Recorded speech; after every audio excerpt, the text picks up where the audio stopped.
Welcome once again to our look back at the week's top stories. We're here every Sunday at 9 a.m. and 10:35 p.m.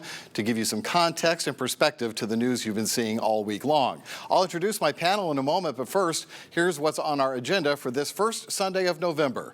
Our first topic is the plea deal that made national headlines this week. Former Memphis cop Desmond Mills Jr. pleads guilty to federal and state charges in the death of Tyre Nichols. He's the only one of the 5 officers charged in the case to do so.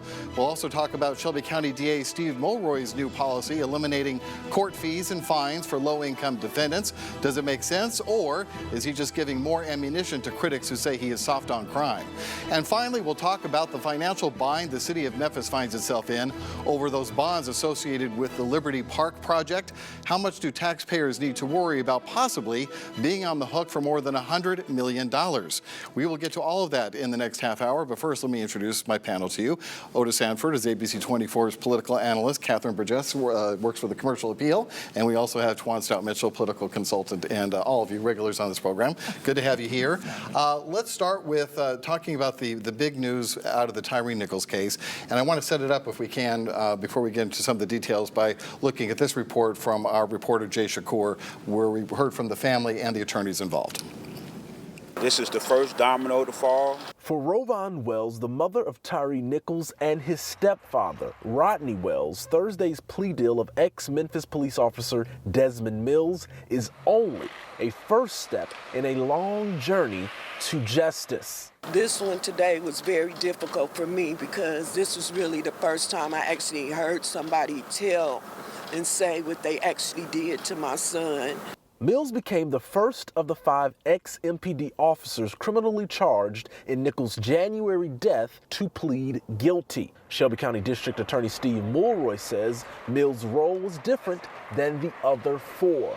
There are different levels of responsibility within the 5 defendants, and I would say that, based on our understanding of the facts as we allege them, he is not the worst of the 5. That's why, even with Mills' guilty plea, Nichols' family says they won't be satisfied until all 5 of the former officers are convicted or plead guilty to serious prison time. I'm hoping that Mr. Mills, it was his conscience that allowed him to make this plea agreement and not because of his lawyers. It might not be 15 years, but again, it's a start. Those sound bites from those parents, pretty powerful. And I don't know, we look at 15 years, him being the first one to plea for the federal and state charges against him.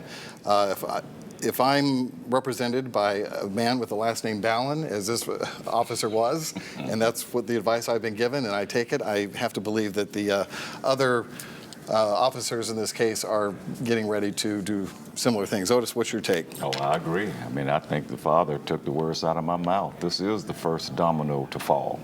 And I guarantee you that the other 4 are talking with their lawyers over this weekend and trying to plot their next move.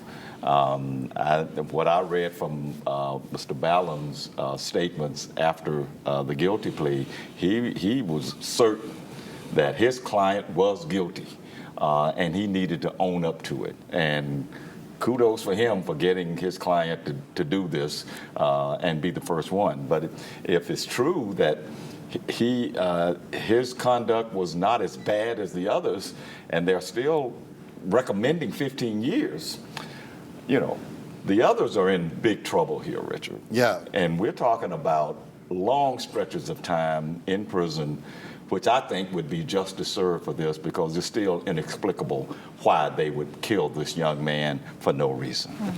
That comment by Steve Mulroy in that story, I thought told a lot, and you made reference to it, that what Desmond Mills was accused of doing, and his role in it anyway, what paled in comparison to some of the other officers. We got some more interesting guilty pleas to come, I think.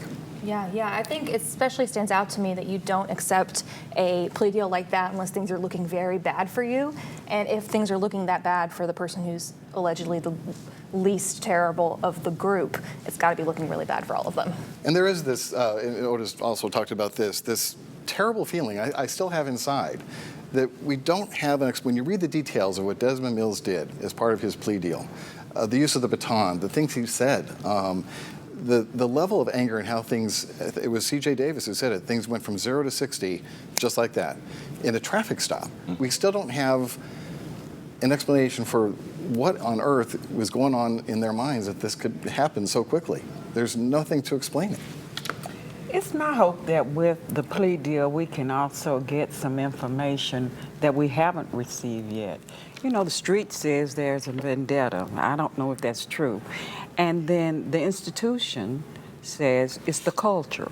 Well, through the plea deal, we ought to be able to decide whether it's a culture of violence that's perpetrated and encouraged through this squad or not.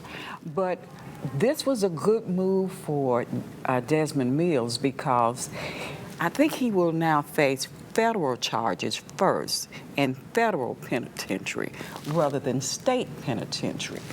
But we do have a sentencing. I think it's going to be what the charges. He's going to serve the time concurrently in a federal prison. In a federal prison rather than going to a state prison, which was a good deal when you compare the two for 15 years of living experience.